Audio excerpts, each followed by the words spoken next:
Olá a todos, sou Navarro da Curato e da PAC, Associação Paulista de Charcutaria Artesanal. Hoje nós estamos gravando um vídeo aqui na Matura Meat, junto com o Sandro Giovannoni. Boa tarde. Tudo bem, Sandro? Tudo bem. Beleza? Pessoal, o objetivo desse bate-papo aqui é a gente conhecer um pouco mais processos de câmara de maturação. O Sandro é um especialista nessa área e ele vai dar umas dicas aqui pra gente, apresentar os equipamentos dele. Então vai ser um bate-papo muito legal. Acompanhe aí com a gente.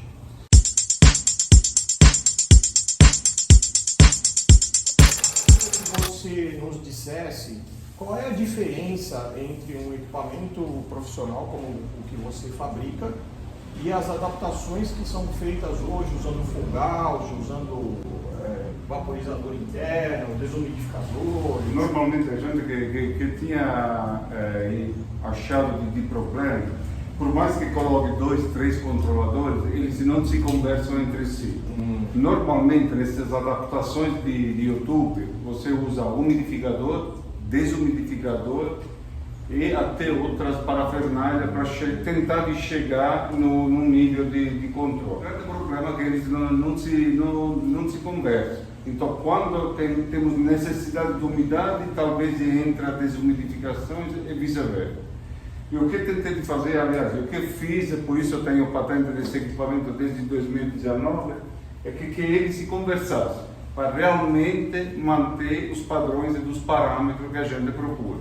No caso de charcutaria, umidade fixa acima de 75%, temperatura e tudo mais.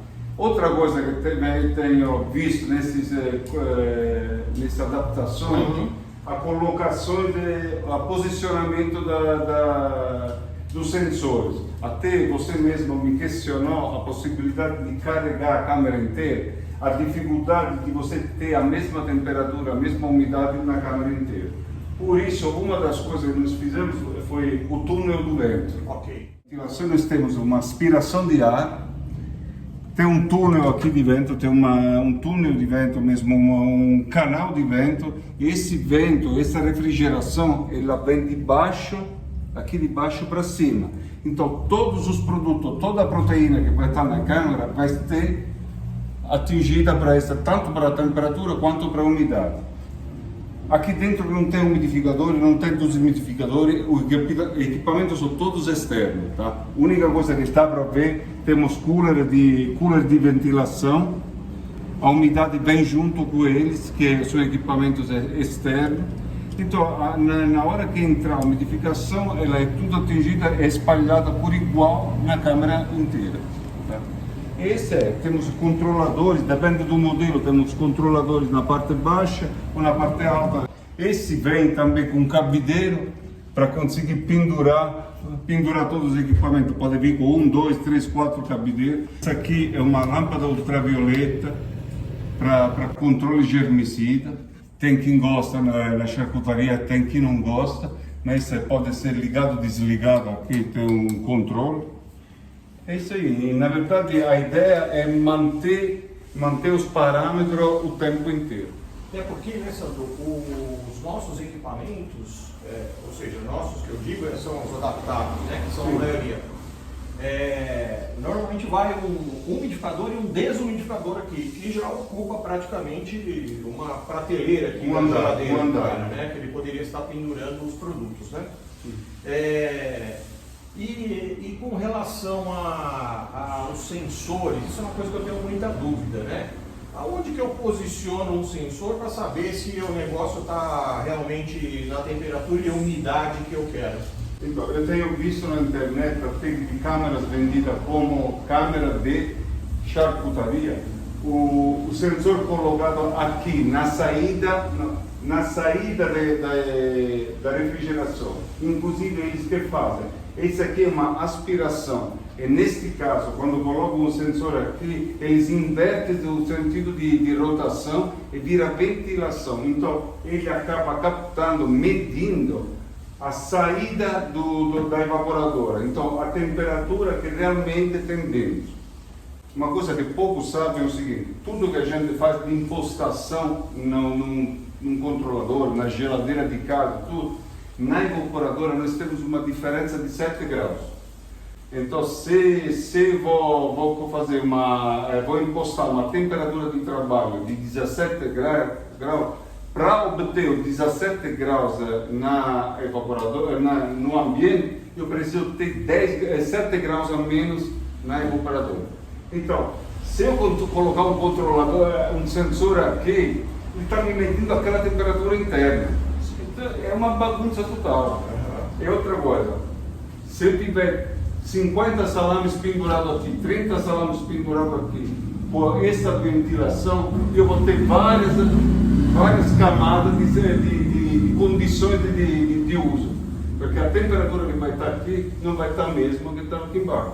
Hoje, o correto seria colocar três sensores, mas o custo do equipamento iria para o céu. Por isso que a gente coloca um sensor na metade, para fazer uma leitura média. E tem em consideração que a nossa refrigeração e a nossa ventilação vem de baixo para cima. Então existe um ciclo, um recírculo disso. Não é mais a ventilação original da geladeira que normalmente sai nessa altura. Ela, de repente, aqui está cheia, já se perde totalmente aqui em cima, não atingindo mais o produto que está aqui embaixo. Sim. É até curioso a gente comentar que a gente fez uma experiência, né, com lotes de salame que eu produzi, né? A gente colocou um pouco aqui e um pouco na câmara adaptada. Sim. E o tempo de secagem é outra, muda praticamente tudo, né? Tudo. Nesse caso, até alongou um pouco o tempo de secagem, porque ele ficou mais uniforme. Sim, sim. E até eu te questionei, desde o começo eu te questionei que normalmente vocês falam de 75% de umidade.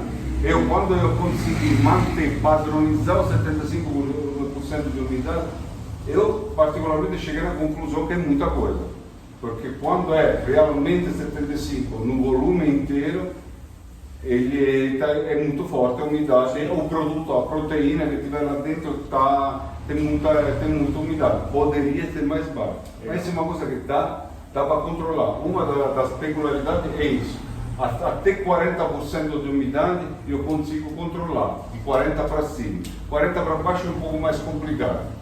Mas de 40 para cima eu consigo controlar tranquilamente. E manter uma média boa, porque qualquer equipamento vai ter um mínimo de oscilação, mas vai ter uma média muito boa, uma curva muito pequena. Ok. E você não fabrica só geladeira para charcutaria, né? Você tem aí uma linha de produtos. Então, a minha história começou produzindo dry age de carne bovina. Em 2015 eu não conseguia despachar carne bovina maturada para fora de São Paulo por causa da nossa legislação.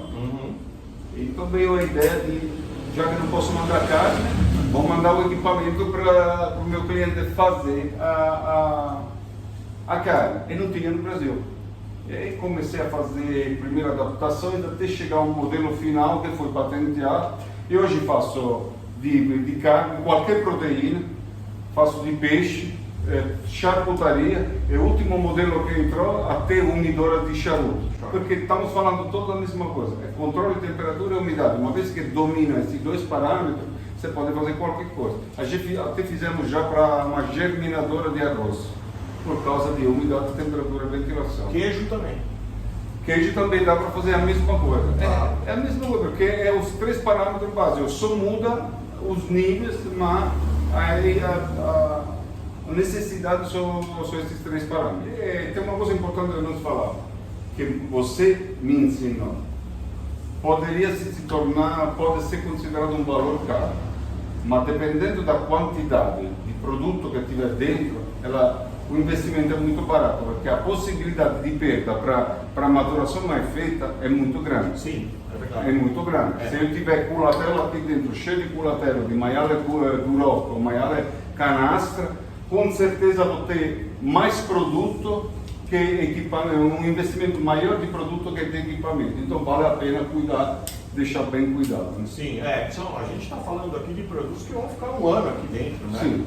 Não posso ter uma carne ou um equipamento meia boca, né? Exatamente. Tá. Qual é a capacidade, você sabe nos dizer aqui, em volume? Por exemplo, quantos salames aproximadamente eu conseguiria pendurar aqui? Ela tem um volume de 497 litros. Tá. Agora, te falar quanto salame depende da bitola do salame. Eu posso dar essa resposta. Eu acho que aqui cabe 100 fácil. Eu não colocaria mais que isso, eu ia te falar assim, não colocaria mais para isso, por aquela razão de deixar o espaço suficiente para ter uma boa circulação, porque se carregar demais, depois tem aquela obrigação de mudar de lugar a prateleira, por causa da exposição. Mas se você deixar mais espaço entre um e outro, entre as prateleiras, é aquela história, fechou, precisa de um ano, você deixa um ano, não precisa fazer absolutamente nada, a não ser abastecimento de água externa, mas isso já não é dentro do equipamento. Então a tua câmara, ela funciona tanto lotada, cheia, como uma prateleira só também. Sim. Funciona do mesmo jeito. Sim. Porque para nossos equipamentos adaptados, eu tenho que manter ela sempre cheia. Porque se eu deixar pendurar uma pecinha aqui, ó... Esse é o papo, nós vamos longe agora. O motivo de você deixar, a diferença de você deixar um salame ou 100 salame é o seguinte: já que os equipamentos das adaptações de internet não se falam entre si, a massa de proteína que você coloca dentro, seja qual for, ela consegue manter, ajuda a estabilizar tanto a temperatura quanto a umidade. Já que se usa um equipamento para desligar, controle que desliga o equipamento, eu coloco hoje 100 kg de carne lá dentro, aquele 100 kg de carne absorve a temperatura e consegue manter a temperatura quando o mau funcionamento do controle que a gente faz, desliga o equipamento. Então, por isso que o conselho é carregar. Quando eu tenho esse controle feito eletronicamente, ou um salame, ou 100, eu consigo fazer a mesma coisa. O que vai acontecer? Vai funcionar mais, vai ter mais ação da umidificação, mais ação de parada, de ventilação, mas vai funcionar da mesma forma. Show de bola. Bom, é isso aí, pessoal. Então, estivemos aqui com o Sandro no bate-papo com especialistas, né? O Sandro é um especialista nesse assunto aqui. A gente vai seguir aí com os nossos vídeos, acompanhando a gente aqui pelo nosso canal. Se inscreva aí no canal, ativa o sininho quando você quiser receber nossos vídeos.